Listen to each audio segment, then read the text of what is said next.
Hello, welcome to NetKno, the networking show. This is the first ever episode, so I'm a bit thinking excited, to be honest with you.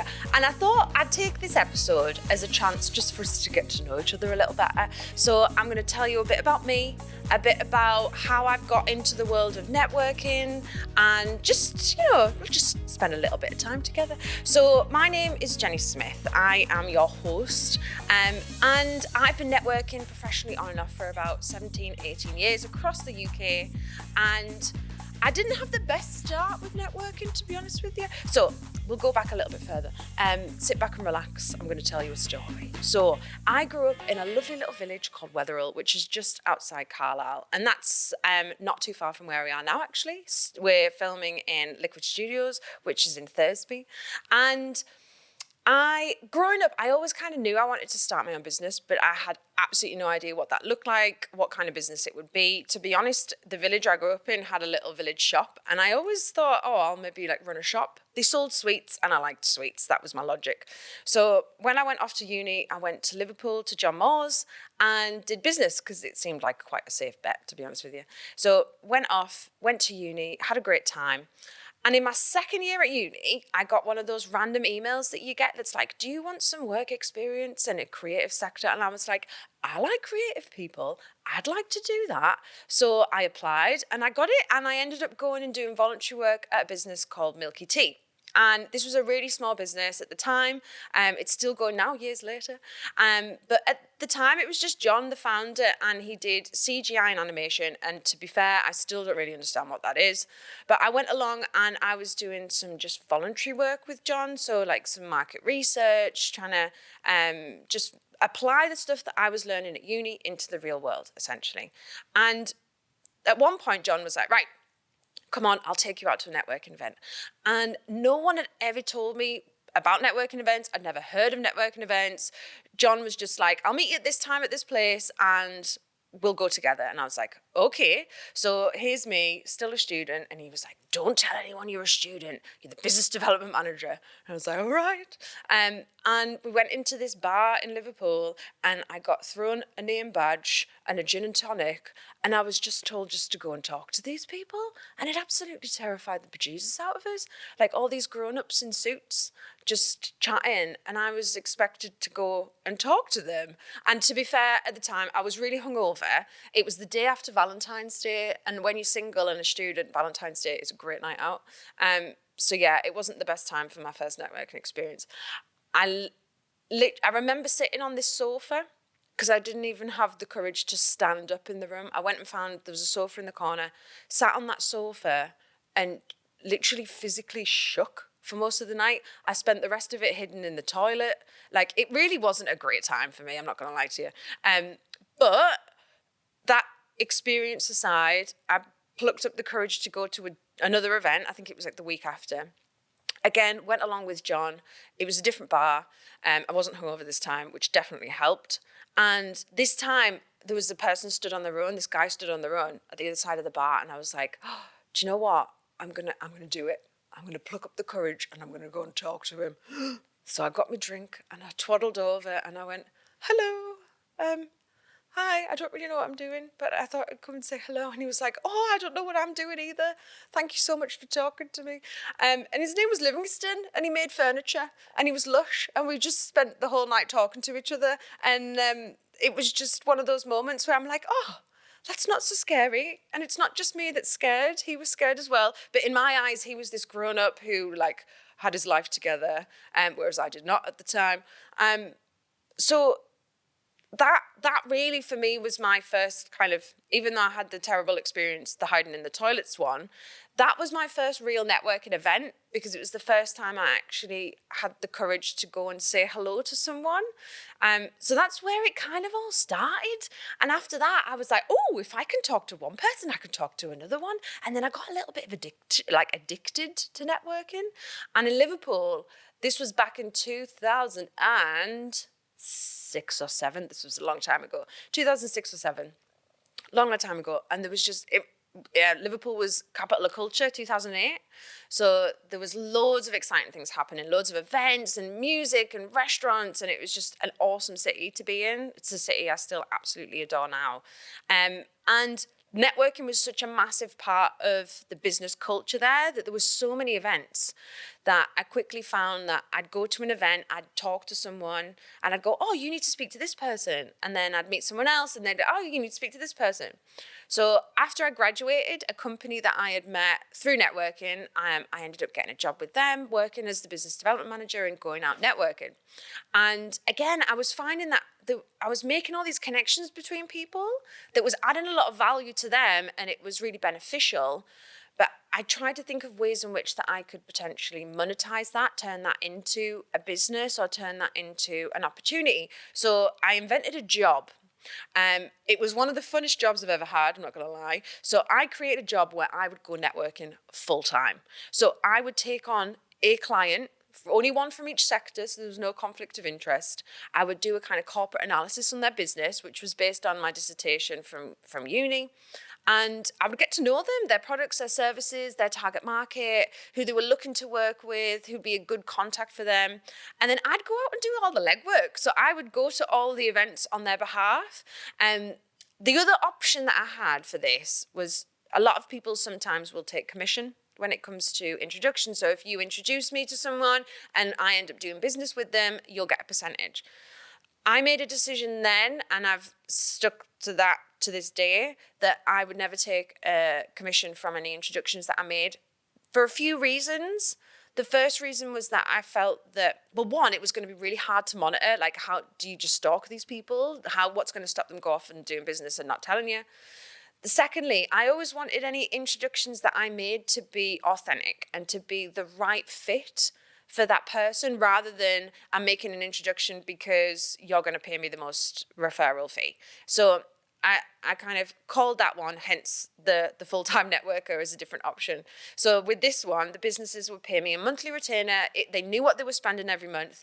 I covered all my own costs in regards to membership fees, to joining networks, to travel, and all those different expenses that come with it. And I would just go out to I went to 5-6 events every day, Monday to Friday.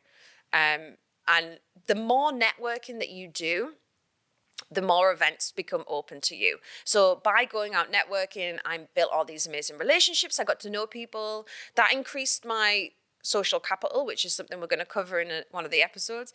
But that increased my social capital, these resources and these connections I had access to. More people wanted to tap into that. So more people wanted to be part of my network so they could get the benefit of those introductions as well. So I was getting invited to all these amazing events that I wouldn't have had access to. These are events that you can't just book on Eventbrite or find on Google. So invitation only kind of networking, the launch of a new restaurant, or the international tennis tournaments, or whatever it might be, or fashion shows, amazing networking opportunities. And that allowed my clients to get access to connections that, again, they wouldn't have access to were it not for me going out and building all these networks. So I didn't pay for food or wine for a year, which was nice at the time. But after a year, again, I was wanted to sit in a darkened room and not speak to anyone. Because networking, you give away a bit of your soul, it feels like, when you go to all these events. It's a lot of energy, a lot of time. I was up at 5-6 in the morning for breakfast networking, and then lunch and tea and whatever, and then out late at night. So it wasn't a sustainable lifestyle, but it was such a fun one.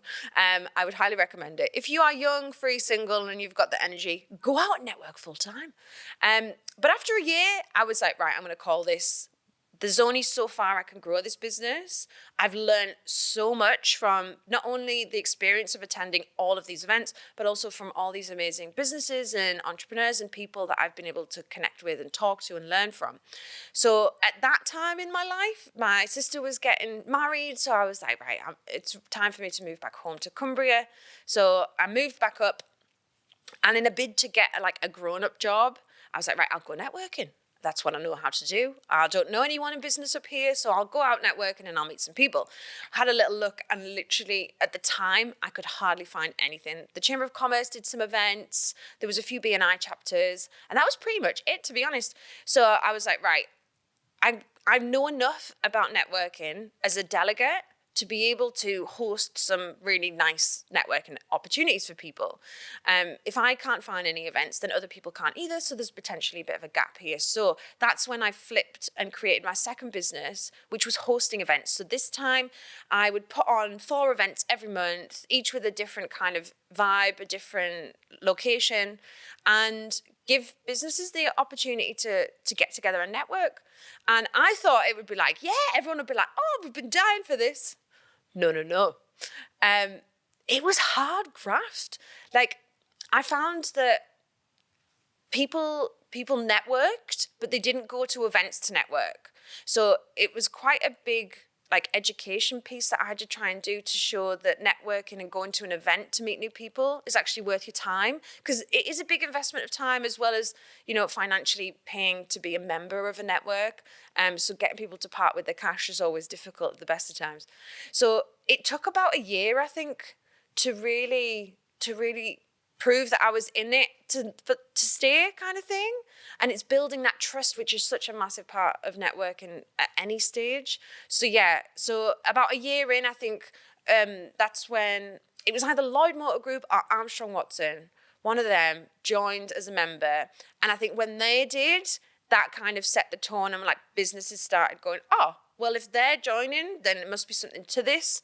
And built May 15 up for the next few years, which was wonderful. And again, I got to learn so much. Running a business, running a network, being at the center of a network is a really wonderful, powerful place to be, but it's also a very draining place to be.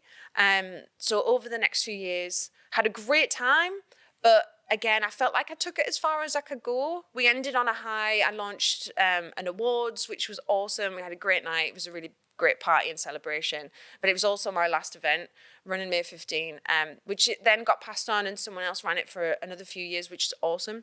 But I ended up moving over to the Northeast, which is where I live now. So I've been there for 9 years in the Northeast. It's an awesome place to live. It reminds me a lot of Liverpool and Cumbria combined, because you've got the rural, you've got the city, you've got a lovely mixture, you've got the seaside, it's got everything. And the businesses there are amazing. The range and scope of sectors that exist, that flourish in different areas. So when I first moved over there, I was like, right, again, I need a job. I'll go network and see what I can find. And there was a network called the Muscle Club that was started years before my time. But it had kind of, I think, when I went over, it had started kind of dwindling off a bit. And I was like, right, I can do this. So I met the founder, a guy called David, and I was like, David, give me a job. Let me run this network for you. I can build it back up. I can run it. I can make it amazing, because it was an amazing network anyway. And eventually, after some stalking, he let me, and I had the best time running the Muscle Club for 3 years and getting to know the Northeast, getting to know the businesses there. And during that time, I created in my mind what the world of networking looked like, in terms of where all the events sit and fit together. Fast forward a few years, and after running the Muscle Club, I ended up working in tech for 3 years, which was awesome, delivering business support. And when I was there, I drew out this kind of visual of what the world of networking events looked like. And the CEO was like, oh, that's a hypothesis. And I was like, what the heck's a hypothesis? And he says, well, you need to take it to a university and they'll do some research. And he made it sound so well, obviously, so easy. So I was like, okay. So that's what I did. I took it to Durham University Business School, and they did some research into this visual of what the world of networking looks like. It's like a map, essentially, to navigate networking events. And after going on maternity leave and having my little girl, I decided that I was going to start my own business again. It was time. And this time it was doing what I am so passionate about, which is helping people network. And that involves teaching networking skills, and it involves using that model to create networking strategies for businesses. Just so happened that the week that I launched the business is also the week that the world closed and everyone stopped networking. So lockdown hit, and like a lot of businesses, everything that I thought was going to happen just went up in the air. It all went Pete-tong. But I was still able to launch and deliver online and support businesses through a really tough time and help them utilize their networks to be able to more effectively, efficiently navigate that craziness, that few years. It's now 3 years in to the business, to NetKno, and alongside getting to teach networking skills, create networking strategies, I've launched a SaaS platform, software as a service, that helps people find networking events. And I'm also now a year into my PhD, so I've gone over to the dark side of academia, and I'm absolutely bloody loving it. So I'm researching networking events now at Durham Uni Business School, and again, it's really bringing all those worlds together to help empower people to simply have conversations. And that's exactly what this podcast is all about. I want to literally just tell you everything that I know, everything I've learned, everything that I'm learning during my, ongoing journey doing the PhD. So we've got a year of content planned. So we're in this for the long run. We're not going anywhere. Strap in. That could have gone wrong. Strap in. And the content that I want to be sharing with you is going to be an absolute mix of the practicals, the scary stuff, how to approach someone, how to navigate small talk, how to walk into that room full of strangers, how to follow up and turn it into business, not just friendship or both. But also I want there to be loads of real strategy in there. So it's going to build over time. And as I'm learning more, you're going to learn more. So yeah, that's why we're here. That's my journey to get to this point. And I'm just really excited to start this new podcast and be able to just share everything with you. So I hope you're excited just like me. And I hope if you fancy coming on this networking journey, you'll subscribe, you'll hit the bell and get involved. Comment, tell me what your issues with networking are, because I want to hear from you, and then I can create content that is exactly what you're after and that's going to help you with networking, because that's what I'm here for. So there we go, first episode done. Hope you loved it. I'll see you over the next one, where we're going to start delving into some content and looking at why networking is even important in the first place. So I'll see you there. A Liquid Studios production.